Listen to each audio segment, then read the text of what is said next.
Hi, everyone. Welcome to Habits for Humans, the podcast that explores what makes people tick and how to program this brain of ours to do what we want it to do. We are going to explore why we can sometimes, and in some areas of our lives, achieve extraordinary accomplishments. And in other times, it's just everything we can do to get out of bed. So if we want to be healthy and happy, what is the secret to programming this brain of ours to maximize our potential? I'm your host, Kim Flynn, and today I am going to just talk to you about what you do when you can't seem to break a bad habit or can't seem to instill a good habit. What happens when you're trying, but your body and your brain are just not participating in what you want it to do? So we're going to explore two concepts here today. We're going to explore the very powerful concept of environment and walk you through all the different environmental pieces you have in your home and how those environmental places and pieces and people trigger the habits that you actually have. That's the most powerful determinator, if that's a word, of being able to follow habits or break habits. And also we're going to talk about routines, how to build an actual routine that you follow, not to control yourself, not to make yourself into a drone, but to put those things that you want to put in place almost on autopilot. So we're going to talk about those two things today. We have a giveaway for our listeners today at the end.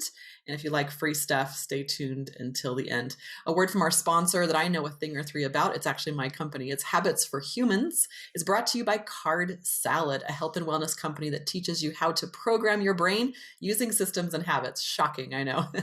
And so you know how everyone wants to eat healthy, but it takes so damn long to meal plan every single week. And so oftentimes you don't end up meal planning.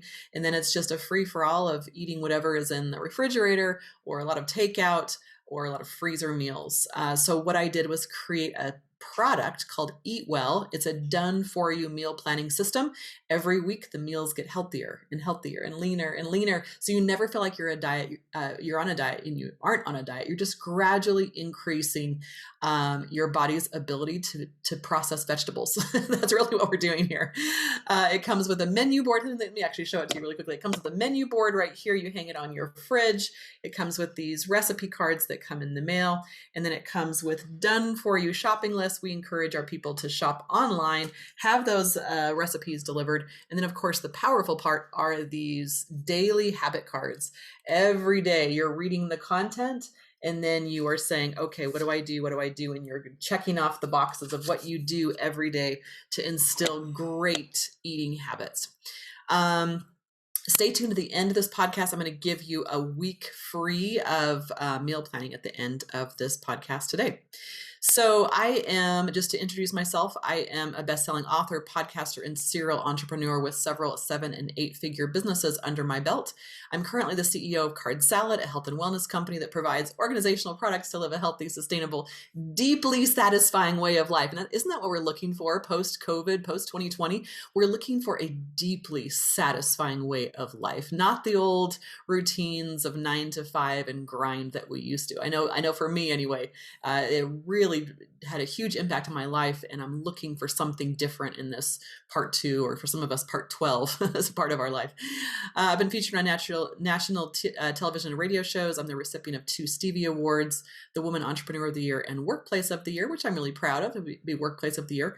My company made the Fortune 5,000 list in 2018 in the top 50 list of fastest growing companies in my home state of Utah in 2019.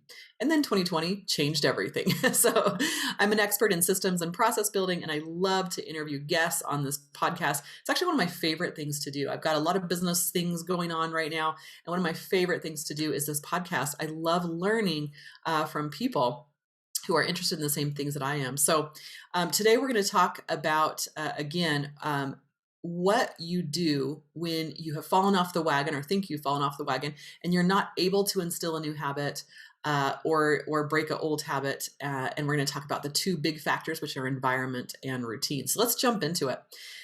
There was a study. Oh, what book did this come from? I've read so many habit books. If there's a habit book out there, I have read it. Forgive me if I have forgotten which book this came from, but it's probably quoted in 2 or 3 of them that I've read. And that is, there was a big study after the Vietnam War. All the veterans came back from Vietnam, and many of them were addicted to opioids. And they came back to the US, and it's well known that opioid addiction is one of the most powerful addictions, right? And they came back to the US, and something crazy like 70% of them were able to instantly overcome their opioid addiction. And the reason they were able to was because the environment changed. So even though those addictions were powerful, both mentally and physically, the second they changed their environment, all of a sudden those addictions went away. So environment is one of the strongest indicators of what you do. What are your habits based on your environment? So I want you to right now imagine a habit that you are trying to break or instill. And one of my habits that I am trying to break, and you actually don't break habits, you actually just replace habits. And so we're not going to try to break anything. We're not going to try to force ourselves to not choose into a behavior. We're instead going to not force ourselves. We're going to put ourselves in a habit environment that's conducive to replacing that habit. And so for me, that would be overeating after dinner. I'm not hungry. I am maybe a little bit bored. I like to be busy, and after dinner is kind of like the kids and my husband like to watch TV. I'm not much of a TV person, and so I find myself popping on my iPad and playing what my kids call my stupid game. It's like a off-brand of Candy Crush. That's the game that I'm addicted to. Not sure how that happened, but there it is. And so I have this habit of my kids sit down and watch TV. They like to watch scary movies. I'm not a fan, and so I kind of try to tune the movie out by playing my stupid game. And so that's my habit. And then because it's not deeply satisfying to me, playing a game on my iPad when my kids watch TV is not deeply satisfying to me. It's not a routine that I really enjoy. My brain is like chirping at me saying, you're kind of bored. This is not very fulfilling. And so then what do? I stand up, I walk into the kitchen. And if my son has made cookies, I get 2 or 3 more and a nice glass of cold milk every time I get up. Or else I just go back to the fridge, find leftovers from dinner, and just kind of munch, right? You can tell in that habit that my body is kind of like, meh, my brain is kind of like, I'm looking for something new to do. And so that's the habit that I'm trying to replace. And so right now, I want you to think of a habit that you would like to replace, or a habit that you'd like to instill that you've tried to, but you haven't seen much success on that. And so what I want you to do is imagine the different locations in your home or where you do this habit. You might do this habit in the car. Maybe it's going to get fast food in the car. Maybe this habit is at work. I don't know, lots of habits can happen at work too, where you're not working and you're, chatting with people instead of getting stuff done, whatever your habit is. But mine is going to be at home. The first thing I want you to imagine is where in your home does this habit happen? And so for me, it's my main family room area. It's connected to the kitchen. It's just a big family room area. Um, and I want you to ask yourself, what else do I do in this area? And really, that's pretty much the only thing I do in that area. I sit in a particular spot on my couch. We all have like not formal assigned seats, but it seems like, oh yeah, I have an assigned seat on the couch. That's where mom sits. That's where dad sits. That's where the kids sit. So imagine yourself in that environment where you do this habit or want to instill this habit. And next, ask yourself, what else do you do in this room? And for me, truly, I don't do anything else in that family room except for sit in that seat and get on my iPad. That's all I do in that room. So that's right there should be a huge eye opener for, oh, when I walk into the room, that's what I do. That's the environment and that's the habit. If I want to change the habit, I have to change the environment, meaning maybe I sit on a different place on the couch. Maybe instead of having my iPad there, I have cross stitch there, or something I don't do, or maybe a crossword puzzle, a paper crossword puzzle book, or maybe I have firewood out and put a chair next to the fireplace and put a stack of books there. How can I change my environment to produce a different result? Because I know if I'm going to walk into that family room, that is what I'm doing, and if I'm doing that, I'm constantly getting up to eat. Let's go through every room of your house and ask yourself, what do you do in each of those rooms? And I've found after doing this that each room pretty much has 1, maybe 2 functions, and they are so dialed into your habits. Whenever that's the trigger, whenever you walk into the room, that's the habit that you do. So I've found in my kitchen, when I walk into the main area of my kitchen, what I do is dishes. And that's a new habit for me that's only about 2 years old. And I've instilled that habit in me using SNL habits. If you haven't listened to that podcast yet, it's the very first one I did. SNL habits: slow, no force or discipline, and something that can last a lifetime. Those are your SNL habits. And so I've instilled that dishwashing habit of mine that I actually enjoy now. I actually go in there. I always say to myself, I'm just going to do 3 dishes. And if I have time, I do more than 3. But most of the time, I'm just like, well, 3 dishes, I'm done. And so that's what I do when I walk into the kitchen. When I walk into the back of the bar area in my kitchen, I always put away my kids' stuff that's on the counter. That's my habit that I do. And so I like those habits. Those habits are functional for me. They're productive for me, and I actually enjoy doing them. And so those are constructive habits for me. There's nothing to change there. Now let's think about the dining room. If you have a dining area in your kitchen, or if you have a formal dining room, let's talk about the dining area in your kitchen first. What is your habit there? When you sit down there, do you read the newspaper? Does anyone actually read newspapers anymore? I don't. Do you jump on your phone and scroll social media? Do you drink your coffee and just mindlessly eat? What do you do when you sit down on that kitchen table? For me, my habits are to eat. That's all I do on the kitchen table. I eat. And so if I find that when I stay at the kitchen table, even after dinner, if my kids are still around, I just continue to eat, because that is the function. My brain is programmed through habits. When I'm in this location, I eat. Just like those Vietnam veterans, when I am in Vietnam, I do drugs. I'm on opioids. And when I'm in the US, I don't. For me, it's when I'm sitting in my kitchen table, I eat. So what could I do to shift that a little bit if I'm not happy with that? I've experimented putting a stack of games like bananagrams and little games like that next to the table. And I love playing games like that. And so after I finished my food and the kids are all still there, I've experimented with clearing out the plates and then like just dumping bananagrams out and starting. And my kids don't really like to play with me. They don't love that game. I need to find a different, really easy, fun game that we can just like pick up and start doing. And so we're not just eating, eating, eating. So think about yourself and in your life, what do you do around the kitchen table? All right, next question, similar, but for me, very different. If your home has a formal dining room, for me, that is the most unused room in the house. I've seen home maps where they're heat maps, and you can tell where people are with heat maps on the home. And the dining room is usually, and the formal living room are usually like untouched. For me, my dining room, honestly, it's a hallway between the kitchen and going outside. That's all the dining room is. We never use it. We use it maybe 3 times a year. If guests are coming over and we want to make it fancy, we use it. Or Thanksgiving dinner, Christmas dinner, that's it. That's the only time we use that dining room.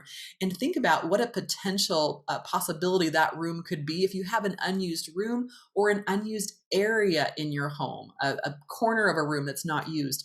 What could you do to instill good habits by using that room? I was thinking about this earlier, and I was thinking I could, because that's the door out to my outside, and that's where I have meditation. And when it gets too cold, I tend to not use that door and go outside because it's too cold. I go sit in my meditation bench outside, but when it gets cold, I stop doing that habit. And I was thinking I really enjoy being outside even when it's cold. What if I put a big puffy like sleeping bag coat right next to that door in the dining room and put some slippers? And so every day, even if I'm in my pajamas, even if it's 30 degrees outside and snowing, I can wrap up in that big sleeping bag coat, throw some slippers on if they're in that dining room, and then head out to my meditation spot. That's actually a use for that room, right? Keep in mind that rooms or environments are triggers for habits. How can I use that room or area to trigger a better habit or a habit that I'm trying to instill? The living room for me, let's go to the formal living room. If you have a formal living room, mine is used in the wintertime, usually not in the summertime. It's used in the wintertime, and it's like our reading room. And so there's stacks of books everywhere. Oftentimes we have a puzzle out, and there's a fireplace there. And that really is a gathering space for our family that we use a lot in the wintertime. How could I trigger that space in the summertime? That's something to think about as well. How can you use that environment to instill better habits?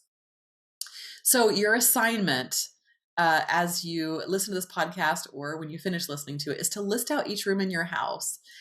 Bedrooms are very telling. What do you do in your bedroom?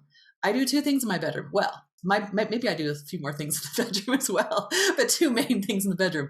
I watch TV and I get into the bathtub. Those are my two things that I do. And when I'm in the bathtub, I plug in on my bathtub iPad. I know it's embarrassing, but I have a bathtub iPad. Yes, it has fallen in a couple of times, and no, I have not died yet. Fingers crossed that I will not get electrocuted next time my iPad drops into the bathtub. But I read and look up and watch TikTok and do stupid stuff on that iPad. So that's my habit that I do in the bedroom.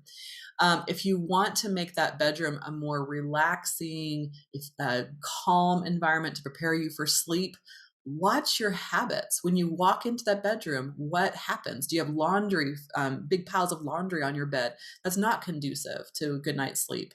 If you have a TV like I do, does the TV help you get to sleep, or are you watching things that make you wake up? And so that's something to consider. What is the goal when you walk into that room? What habits do you want to have, and is the environment conducive to those habits? All right, so that is the environment piece. If you're not able to break a habit, replace a habit, or instill a new habit, what is the environment that's happening in? Go through every room in your house and write out what happens in that environment. The next thing you do is write out, what is one thing I can change or do differently or add to that environment, or rearrange furniture, or add a new chair, or put a pile of books in there? What can I do to add or change or delete from the environment so that I can instill those new habits? The next thing we're going to talk about is building habit routines. And this is one of the most powerful habit instiller principles that there is. Some people have a lot of resistance to building habit routines because they feel super structured. And they think, especially for dreamer personalities, people who have big creativity and like to kind of fly by the seat of their pants, they feel like, oh my goodness, if I had this structured habit routine, I would be locked into my life and I wouldn't be able to breathe. I want to propose to you that it's actually the opposite. What happens when you build these habit routines is all of the mundane stuff that you don't want to think about, whether you're a high achiever, whether you're a creative, whether you're a loving, nurturing kind of personality type, it doesn't matter. All of those mundane things that you don't want to worry about, like doing laundry, getting in the shower, brushing your teeth, doing the dishes, those self-care as well as household care and life care kind of things, that if you stop doing them, your life is not very good. If you stop showering, your life quality does go down. I hate to tell you, it just does. Same thing if you don't do dishes, your life quality does go down. There's mounds of dishes everywhere. It's not pleasant to be in an environment that feels messy. And so all of those self-care and household care items, we want to put all of those into a habit routine. Not to confine you, but to free your brain and free your life up for the things that you actually want to put brain power on and put discipline on. We don't want you to be like, oh, I have to do the dishes now, or I have to do the laundry now. That requires a lot of brain power to get yourself to do that. And we don't want to spend your precious energy and willpower on mundane things like doing the dishes and doing the laundry. So what's the goal then, or what's the solution? The solution is creating habit routines. So let me walk you through my morning routine. And again, this is not something, keep in mind, slow, right? SNL, slow, no force or discipline, and sustainable for a lifetime. That's your SNL. So think about this habit routine as I tell it to you. I want you to know that this took months and months to get into these routines. This was not quick. This was not fast. You build one piece of the habit at a time. And as soon as you can feel that habit stick, then you have my permission to add another habit to it. But so often we say, okay, I'm going to have a 16-step routine that I do every day. And then we force ourselves and discipline ourselves, and we do it for maybe 3 days and we fall off the wagon, because that's not how our brains work. And so as I give you this habit routine, please keep in mind, you're going to build this one step at a time. The slow cut is the shortcut. So when I wake up in the morning, I shower and get dressed. And I have a new routine now where I put on the basics of makeup. I just put on a foundation and some mascara and a lip gloss. And I do that pretty much every day. And that has not always been a habit for me. For many years, I only put on makeup when I was, I don't know, going to want to impress someone. And I like how I look with makeup and it feels good to me. So that's a habit that I've instilled. A habit that I've taken out in my morning routine is weighing myself. I used to weigh myself every single morning. And like the next hour mood is based on, did I lose a pound? Did I gain a pound? It's so silly. So I've gotten rid of the weighing myself every morning habit. So get dressed, head downstairs. Then I have my coffee in my hand. And that's when I go into my habit of meditation. And I go outside, sit in my meditation corner. Of course, it's triggered by my environment. Coffee in my hand, that's my environment. And then I've recently put a coat, one of those big puffy coats, in my dining room. Have yet to put slippers in there, but I want to do that next. Have that in the dining room, and then I put my coat on and head out there. And even when it's cold, I can do my meditation in the morning. My meditation habit did not come quickly, did not come easily. It wasn't like I will meditate every day starting right now. That's not how it worked. It was more like I will do 10 breaths. Whenever I'm sitting in this chair, I will just do 10 breaths, and that's it. And now I use, sometimes I do 10. If my brain is really bouncing and I just can't focus, sure, I'll do 10. That's fine. That's like my minimal requirement for myself is 10, right? So easy to do. But usually I do 100 breaths. And so that's my meditation in the morning, my routine. And then I come back in and then I head off to work. And then I also do the gym on Monday, Wednesdays and Fridays. And the gym is not a habit that came quickly. That took 6 months to actually have the desire to go to the gym. And now it's just instilled in me. It's just a habit I do. I get in my car, I go to the gym. That's where I go. So that's my morning routine. Think about building a morning routine for you. Ooh, I forgot one piece in there. When I walk out of my bedroom, I always pass the laundry room. And in our family, my husband traditionally did the laundry for most of our married life. We've got 4 kids. That's a lot of laundry. And my husband has a different way of doing things than I do. And I absolutely respect and honor his way. And his way was you let the laundry pile up until it's overflowing and there's, 20 baskets of dirty clothes. And then you spend all day on a Saturday, probably once a month, and you just do all that laundry and spend all day doing that. That's not what I want to spend my day on Saturday doing. And so that's not my style of doing things. And so when we kind of switched roles a little bit and I started taking more care of the household in 2020, actually, I started saying, how would this work for me? The 20, piles of laundry is not working for me. How would it work for me? And that is slowly, gently instilling a habit. And so my habit every time I walk past the laundry room is I swap out the laundry. I put, the laundry in the dryer and put a new load in. And then I fold 3 things and that's it. I only fold 3 things. So I fold 3 towels, 3 sheets, 3 of my daughter's clothes. My kids all do fold their own clothes, except for my 12-year-old who's special needs. And we fold her clothes for her. So that's all I do, 3 things. And then that is my minimal requirement. But what ends up happening oftentimes, if not most of the time, is you kind of get in your groove. And it's kind of satisfying to get like halfway folded, like the laundry and the one basket is halfway folded. So I find myself just folding more. And oftentimes I fold an entire basket in that 3, but every time I walk by that laundry room. So on my way downstairs in the morning and also on my way upstairs at the end of the day. So at a minimum, I'm doing 2 loads of laundry a day and folding 6 things without even thinking about it. I have found that this habit has been so instilled in me that even when I'm in a hurry, I'm like, it's just going to take a minute. I'm just going to do 1 load of laundry. So, so those are my routines. So that's your next assignment from this podcast. And that is to go through your morning routine, possibly your evening routine. And I've got bells and whistles going on all around me and doorbells and all kinds of stuff going on here. But so go through your habits and just start very, very slowly. If you want to do 72 things, scale it back to 3. I want to make my bed. Maybe making your bed is too big in the beginning. Maybe you just want to put your pillows on the top of your bed. And that's all you do for a week until it becomes so natural and just flows. And then you do the next step, which is maybe you just pull up the sheet. And so slow, no force or discipline, and sustainable for a lifetime. That is your challenge from this podcast today.